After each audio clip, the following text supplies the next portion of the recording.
Good morning for our year lockdown.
Sí.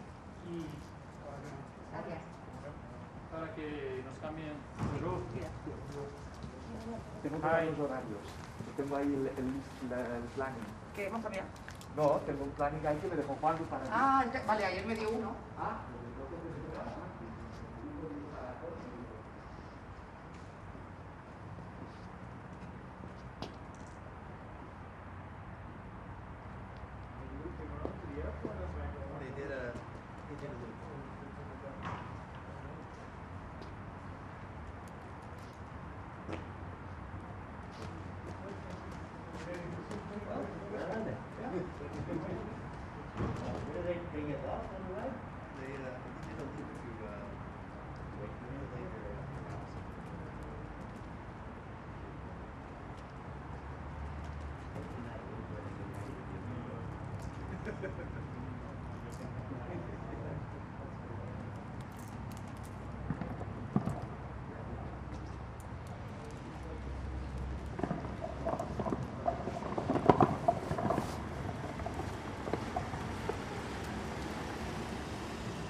A nice delegation.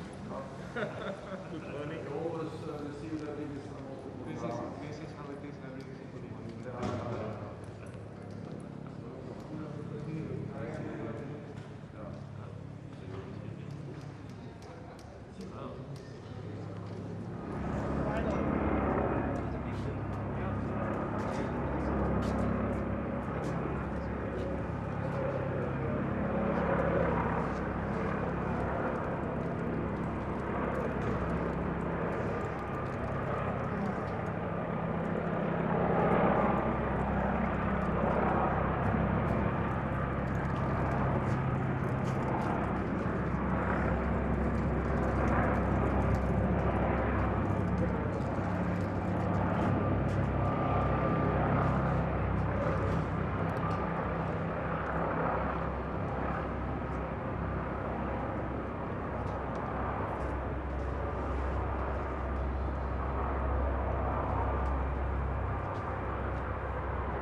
That's how much. Okay, I'll join perfect. microphone. And should we be standing down here when you're... No, I think we should be here. Okay. So maybe we position ourselves like this.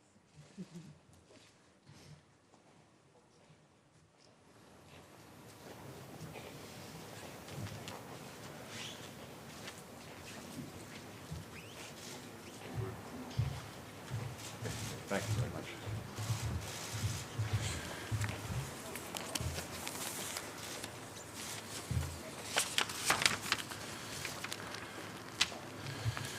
So, Secretary Blinken, dear Tony, welcome to NATO headquarters. Thank you. It's really great to see you here. And you have decades of foreign policy experience and national security experience. And I know you have a strong personal commitment to NATO, to the transatlantic bond.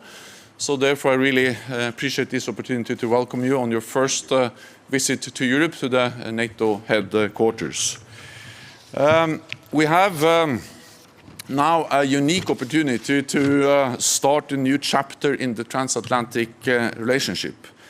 And I strongly welcome the Biden administration's message on rebuilding alliances and strengthening NATO.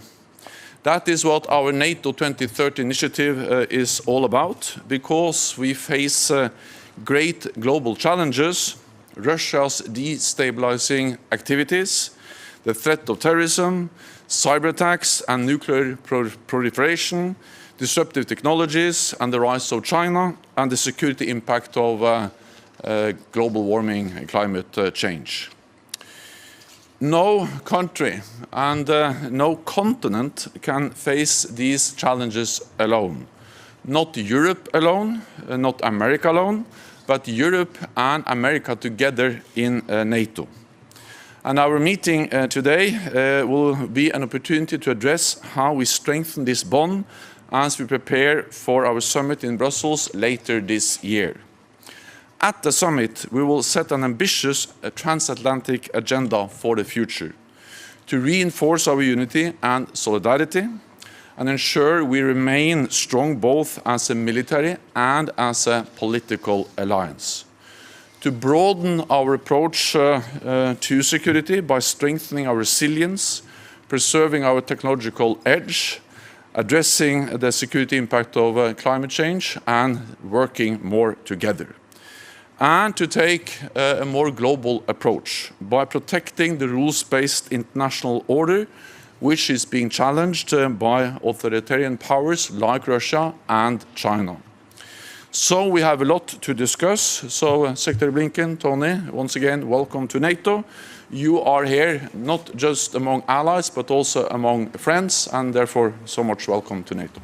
Secretary General Jens, thank you so much for your very warm welcome. I do want to start, before we actually begin, by expressing my own horror at the violence that occurred yesterday in Boulder, Colorado, and offer my deepest condolences to the loved ones of those who were killed, including a law enforcement officer. Having said that, it is a pleasure to be back at NATO. This is actually my first visit to the new headquarters, my first time at NATO as U.S. Secretary of State. So again, thank you, Secretary General, for hosting all of us today. We very much look forward to a productive couple of days of discussions at really a pivotal moment for the alliance.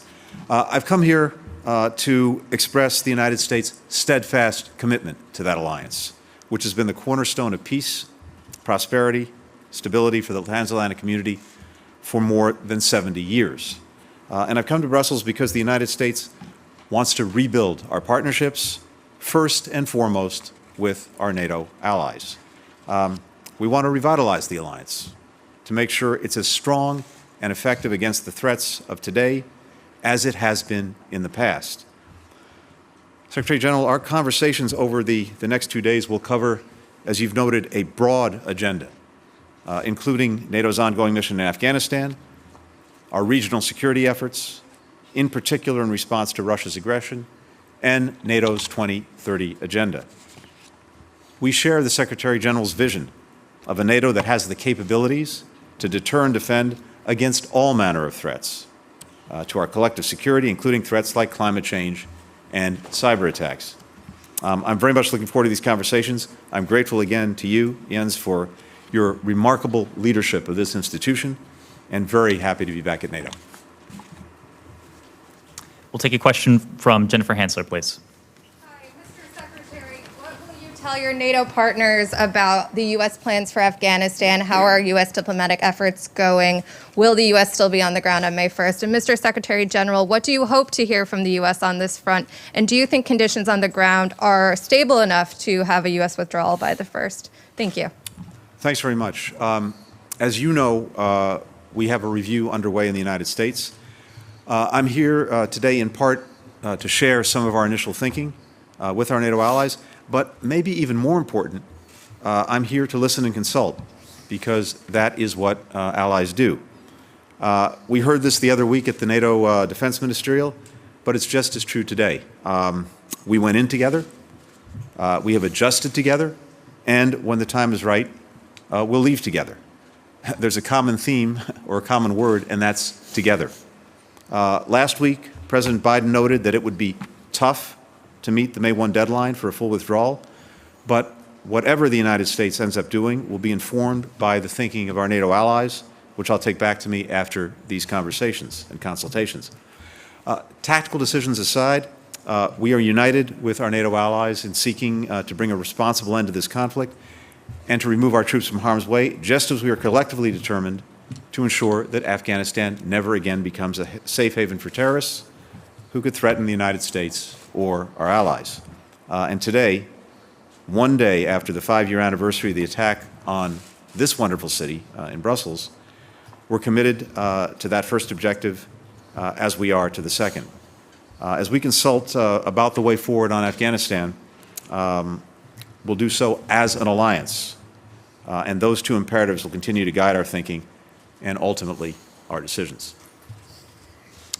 There are many reasons why we welcome that Secretary Blinken is here today, but one important reason is that we have then an excellent opportunity to sit down all 30 allies and to consult on the way forward in Afghanistan. Because just as Secretary Blinken just stated, we went in together, we have adjusted together, and we will leave together when the time is right.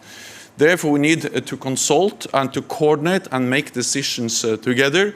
And being together at this foreign ministerial meeting is one important part of that process where allies address this very difficult and important issue together as an alliance. European allies and partners from all over the world have been together with the United States in Afghanistan for 2 decades. More than 100,000 non-US troops have served there, and more than 1,000 have paid the ultimate price. So this is really a demonstration of alliance unity. The first and only time we invoked our collective defense clause, Article 5, and we have seen a commitment from all allies in staying the course in Afghanistan, making sure that Afghanistan never again becomes a safe haven for international terrorists. The challenge now is that we have peace talks. We strongly welcome them. They are fragile. But they are the only path to a lasting political solution in Afghanistan. And therefore, we strongly support and welcome the renewed efforts by the United States, by Secretary Blinken, to create progress, to re-energize the peace talks, because that's the only way to reach a lasting solution. To achieve that, all parties need to negotiate in good faith. We need to involve also all the actors in the region. And we need to see reduction of violence. And Taliban needs to stop supporting international terrorists, including Al-Qaeda. So there is a need for working together. This meeting provides a good platform for doing exactly that. And then we will continue to consult as we move together and address the challenges in Afghanistan in the coming weeks. We have time for one last question from Ansgar Hase from DPA. Secretary Blinken, you will have your first meeting with German Foreign Minister Heiko Maas here in Brussels. Can you tell us if you will talk with him about the Nord Stream 2 pipeline? And can you tell us if the United States will accept the completion of the project? And if so, where do you see room for compromise? And also a question to the Secretary General. The ministers will endorse a policy paper on the security implications on climate change today. Can you tell us a little bit more about this paper? And can you already promise today that NATO will be climate neutral by 2050? Thank you. Thank you. I very much look forward to seeing my German counterpart. We've had a number of conversations already, and I know we'll have a lot to cover when we actually get together face to face or mask to mask, as we do these days. And I suspect that Nord Stream 2 will come up in the conversation. President Biden has been very clear in saying that he believes the pipeline is a bad idea, bad for Europe, bad for the United States. Ultimately, it's in contradiction to the EU's own energy security goals. It has the potential to undermine the interests of Ukraine, Poland, a number of other close partners or allies, and I'm sure I'll have an opportunity to reiterate that, including the law in the United States, which requires us to sanction companies participating in the efforts to complete the pipeline. But we have a broad agenda to cover with Foreign Minister Mas, but I very much look forward to that conversation and to dealing with a lot of common challenges. I very much welcome that foreign ministers during our meeting today and tomorrow are expected to agree a report on how to strengthen NATO's efforts to respond to global warming, to climate change. Climate change is a crisis multiplier. Climate change is making the world a more dangerous place, and therefore it matters for NATO, and therefore NATO has to address climate change. And that is what we're going to do in this meeting. And I think there are, for NATO, three roles to fill, three tasks to address. One is to fully understand the link between climate change and security. Melting ice will heat up geopolitical competition in the high north, but also in the Sahel, in many other places where we see increased competition over scarce resources, and therefore climate change is impacting our security. We need to be the lead organization understanding that link between climate change and security. Second, we need to adapt our missions and operations, because military forces, they're operating out there in nature. And therefore, when we have more extreme weather, when we have more windy and wetter and warmer weather, it matters for our armed forces. So, for instance, NATO is in Afghanistan. Last summer we had many days with more than 50 degrees Celsius. Extreme heat, it matters for our uniforms, the equipment, the vehicles, everything. Rising sea level will impact naval bases infrastructure.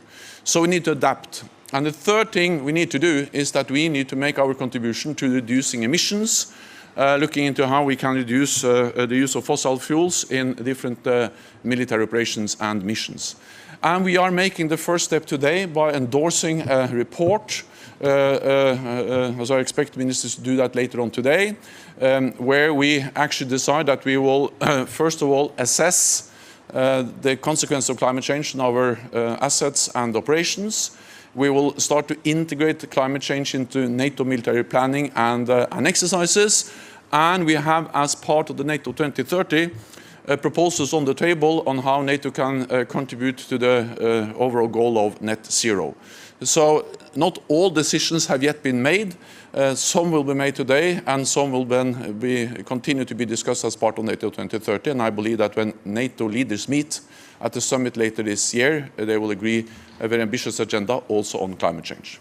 Thank you very much. This concludes this press point. Thank you. Thank you. Thank you.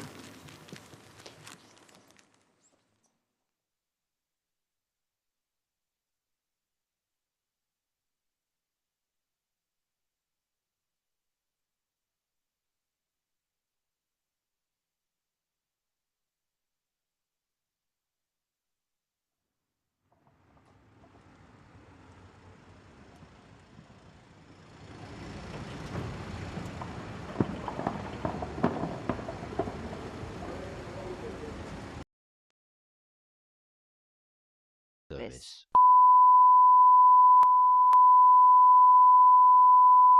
This is the primary audio circuit for the Reuters live service.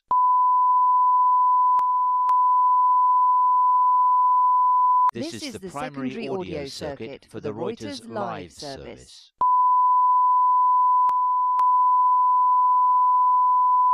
This is the primary audio circuit for the Reuters live service.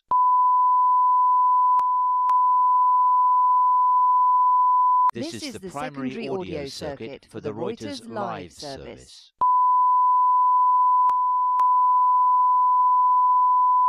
This is the primary audio circuit for the Reuters live service.